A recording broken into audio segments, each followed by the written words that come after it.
Finally మేము ఎదురు చూసినట్టు మంగళస్నానం డే అయితే వచ్చేసింది. చూసారు కదా! నేను ముందు వీడియోలో కూడా పెట్టాను. ఇవన్నీ నేను ఇట్లా డెకోర్ చేశాను అనేసేసి. అండ్ అవన్నీ పెట్టిన తర్వాత ఎంత మంచి లుక్ వచ్చిందో నాకైతే ఒక సెకండ్ ఇండియాలో ఉన్నానా, యూఎస్‌లో ఉన్నానా అనే డౌట్ వచ్చింది. ఎందుకంటే చాలామందికి ఒక మిత్ ఉంటుంది. ఓకే. ఇండియా వెళ్ళే చేసుకోవాలి అని అంతంత టికెట్స్ పెట్టుకొని దాని బదులు పేరెంట్స్‌ని ఇక్కడికి తీసుకొస్తే వాళ్ళు ఇక్కడ యూఎస్‌ని ఎక్స్‌ప్లోర్ చేసినట్టు ఉంటుంది.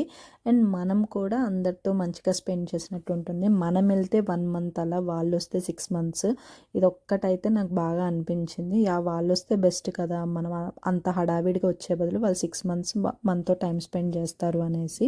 అండ్ మేమైతే ఆ రోజు ఈవెంట్‌ని చాలా బాగా ఎంజాయ్ చేసాము. అండ్ రోహన్ కూడా మేము అస్సలు అనుకోలేదు వాడు అంత కోఆపరేట్ చేస్తాడు అనేసి. కానీ చాలా బాగా కోఆపరేట్ చేశాడు. జస్ట్ వాడికి అది పూసేటప్పుడు తప్ప మిగతా అంతా ఓకే అనిపించింది. ఇటు ఒక పక్కన అయితే వాడికి షూట్ అవుతుంది. వాళ్ళైతే కెమెరాస్తో మొత్తం వాడిని కవర్ చేసేసారు. వాడికి కొంచెం షై ఫీలింగ్ ఇలా అంతా ఉంది. వాడు ఎటు ఎక్స్ప్రెస్ చేయలేకపోతున్నా, అందరు వాడికల్లా చూస్తున్నారు. వాడు అదే కొంచెం షైగా ఫీల్ అవుతున్నాడు. అండ్ ఆ రోజు వాడి అవుట్ఫిట్ కూడా చాలా మంచిగా అనిపించింది. అండ్ ఇది మేము ఇండియాలో ఐ థింక్ మా ఇంకొక వదిన ఉన్నారు, వాళ్ళు బరోడాలో తీసుకొని మాకు ఇక్కడికి షిప్ చేశారు.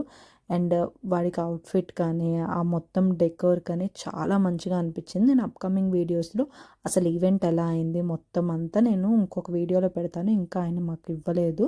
అండ్ అంతే. ఈ వీడియో మీకు ఎలా అనిపించిందో చెప్పండి.